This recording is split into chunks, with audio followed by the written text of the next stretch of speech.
So let us learn about house numerology number 4.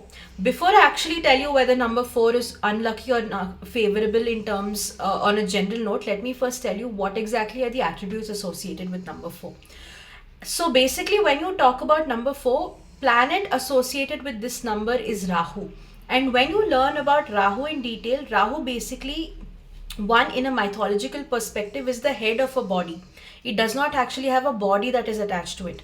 So the head is some place that is extremely useful for them, because this helps in, they have great analytical skills, research skills. They have a good way to strategize, analyze, navigate, all of that.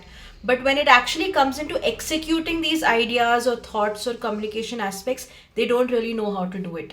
So this is one of the drawbacks that they have. The second thing, when you understand of Rahu is basically talking about extreme attachment. The reason being, the mind is something that runs with multiple thoughts in their heads, right? It might be related to having a relationship, it might be related to a particular job opportunity, it might be just related to getting something, or anything that relates with go getting. They're not very good in terms of application of it, which might tend to make them very restless, very attached to the feeling. They want it, but they don't know how to get it by actually actionably working on it, because Rahu does not have a body attached to it.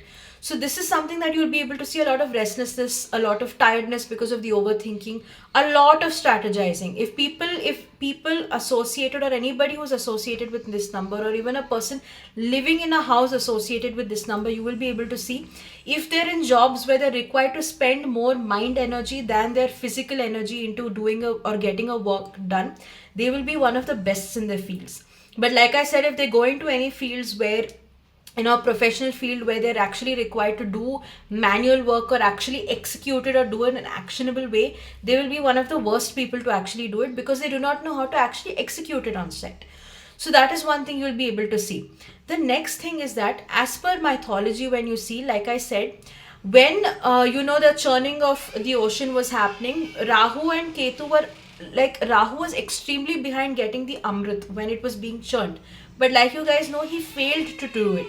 And the reason is, from that aspect, you can see extreme attachment and energy that is being spent, but no reverse, or there is no actual rewards being received out of it.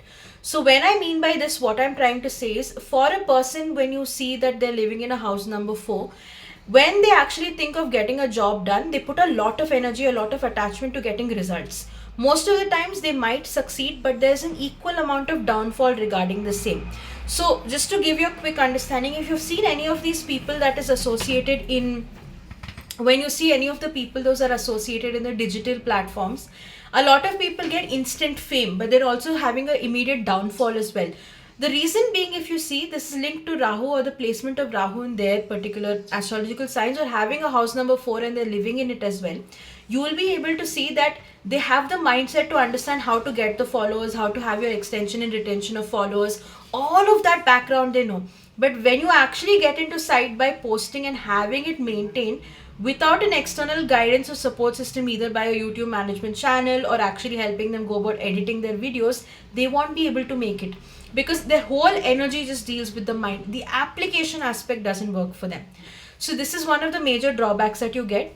But yes, if you want to see an instant fame in any of the any of the desires you want, you can definitely look into this number. One more thing that you will be able to see in terms of a personal aspect is, when you're looking for relationships, I would not suggest this number.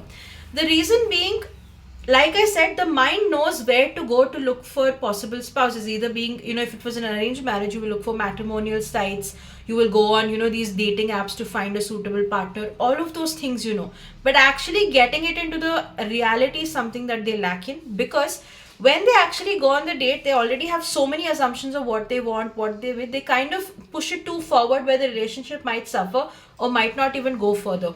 So here you can see this extreme engagement in going into actually approaching these, prospectable people. But again, there's a downfall, because they don't materialize into a good, proper, solid relationship. So this is about associations of number 4. Now that you've even, understand what all are associated with number 4, what I would like to suggest is, number 4 is not something I would suggest on a general note, But when you do your calculation as per your date of birth and you have a lucky number 4 as per your date of birth, you can consider it because it will relate to both. But otherwise, it's a big no no because of the negative attributes associated with this number.